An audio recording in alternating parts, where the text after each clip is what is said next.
The Brazilian government will defy the lower house's decision to impeach President Dilma Roussef. Plus, leaders of Argentina and Russia meet, and relations remain unchanged for now. Thanks so much for joining us for teleSur's English. I'm Cody Weddle, and this is From the South. The Brazilian government will defy the lower house's decision to impeach President Dilma Roussef. Now, one of the president's top attorneys has explained that the president's team has already presented her defense and that new allegations lack merit. What are the facts the president is being accused of? Those that appear in the denunciation? We already stated our defense. Are there new facts that persuaded lawmaker João Arantes to recommend impeachment that should go ahead? As he said, did the Petrobras Lava Jato operation have anything to do with it? If a concrete denunciation about Lava Jato had been made, we'd have defended ourselves. And the Brazilian Supreme Court has called for urgent hearings on the case just a couple of hours ago.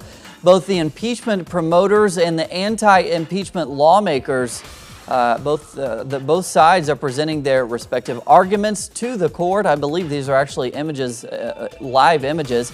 It's considering that the lower house will debate and vote if President Roussef will be impeached over the weekend.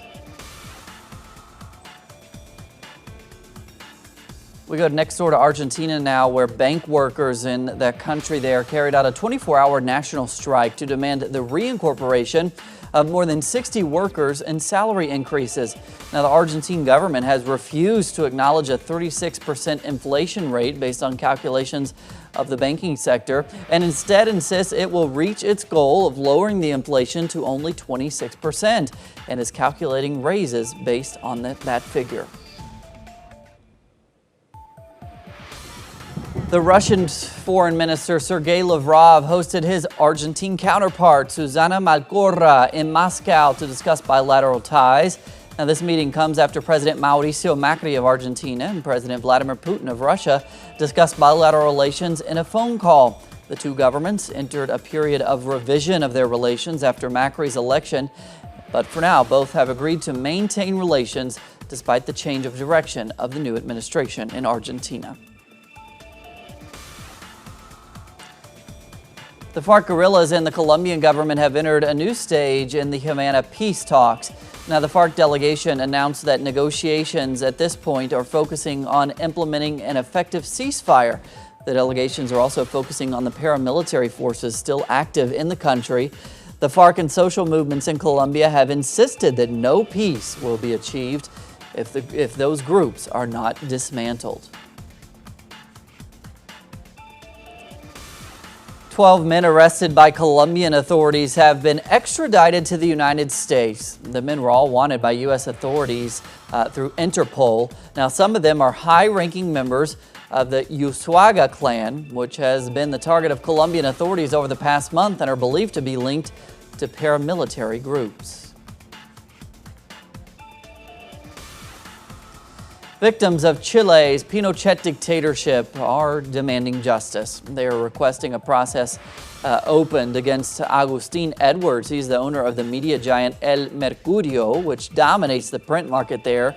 Now, the role of the Chilean mogul there has been widely documented, and his main newspaper, El Mercurio, helped justify crimes committed by the dictatorship, and in many instances hid the crimes by blaming the victims.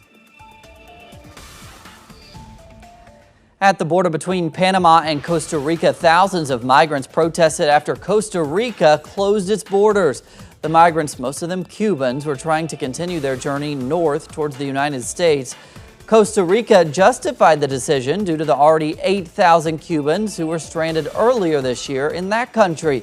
Cuban nationals fear that with the opening of relations with Cuba and elections this year, the special migratory status awarded to Cubans could be modified in the United States. Several human rights organizations have raised awareness on the rampant practice of torture in Mexico.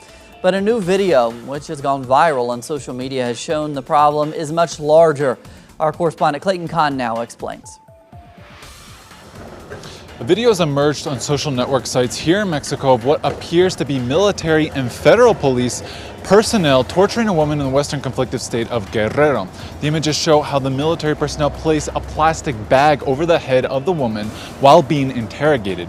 Now, according to Mexico's Defense Department, in response to the video, 2 individuals were arrested and charged in January of this year, and the scene of torture occurred in February of 2015.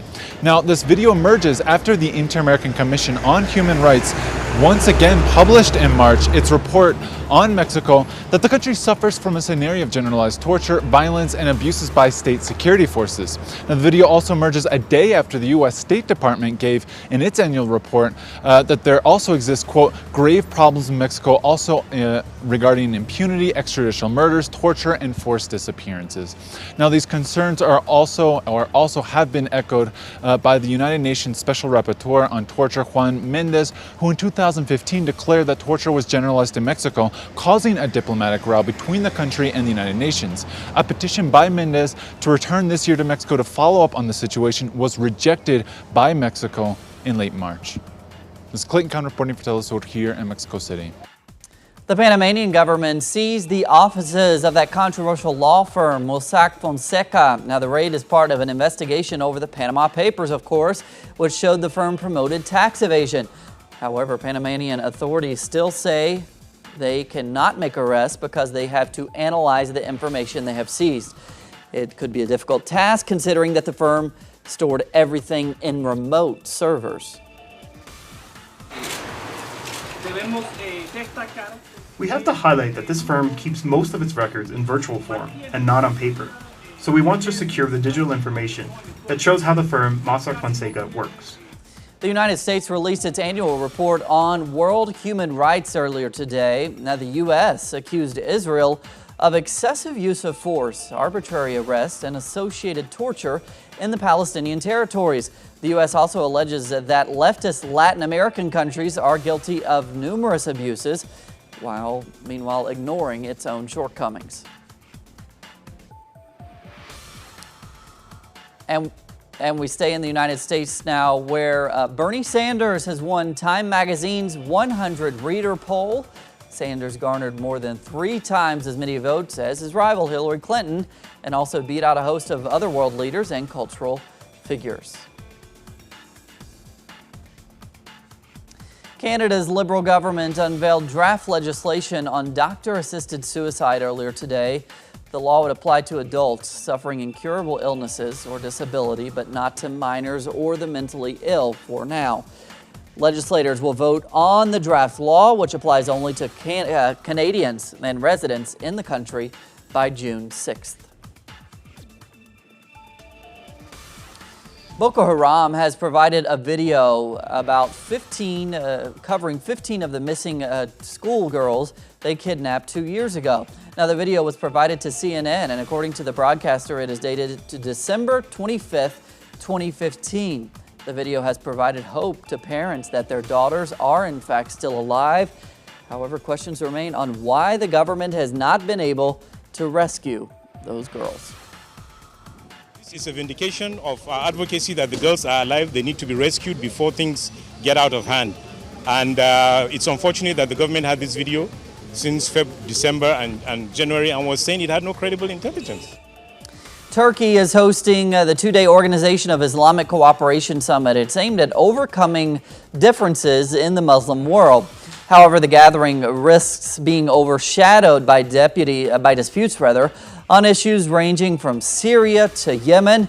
More than 30 heads of state and government from Islamic countries are expected to attend the event in Istanbul.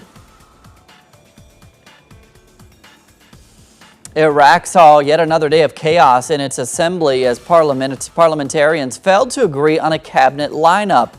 Due to the chaos, the vote to reshuffle the cabinet was canceled. Lawmakers voted to remove the parliament speaker. The chaos has been triggered by a divide over Prime Minister Haider al-Abadi's efforts to replace the current cabinet. Syria's main opposition group says it is willing to share membership of a transitional governing body with current members of the government. However, the HNC will not be willing to share power with President Bashar al-Assad himself. The agency was willing to take less than half of the seats on the transitional body as long as Syrians were satisfied, and it brought a political solution. Now, another round of peace talks is taking place in Geneva. An earthquake with a magnitude of 6.4 knocked over houses in southern Japan. According to police, people may still be trapped under that rubble there. Japanese Red Cross Kumamoto, the hospital there, said it has admitted or treated 45 people, including 5 with serious injuries. The European Parliament has approved a deal on sharing airline passengers' data between security forces in the EU. Now, there are limits, though, to what data airlines can pass on. Data can only be shared for the express purpose of preventing, directing, investigating, or prosecuting terrorist offenses or serious crime.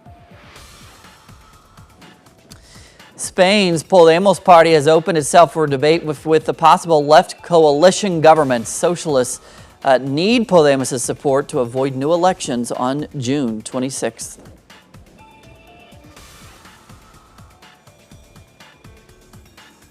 Ireland's parliament has failed to elect a prime minister for a third time. The country has been without a new government for almost 7 weeks now. The House will meet again on next Wednesday. And on Wednesday, an emotional Kobe Bryant in the U.S. said goodbye to his 20-year basketball career. Bryant scored a record 60 points before a sold-out crowd of almost 19,000 people at the Staples Center in Los Angeles. After his last game, Bryant spoke to reporters and even answered a few questions, get this, in Spanish.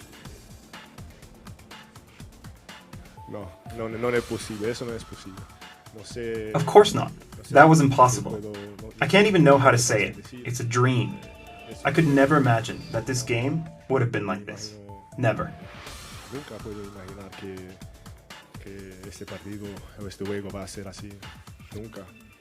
Muy bien. I didn't know he spoke Spanish. Moving on now, the 69th Cannes Film Festival will open on May 11th and end on the 22nd in France. However, the lineup features a sparse selection of movies from outside of Europe and the United States. Also, the vast majority of contenders are directed by men. Just one Latin American movie, Aquarius, will compete for the Palme d'Or Award at the Cannes Film Festival. That's in May.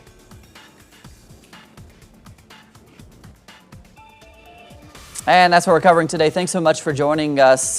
Be sure to follow us at our website and on social media for plenty more on all of those stories. We'll see you back here tomorrow.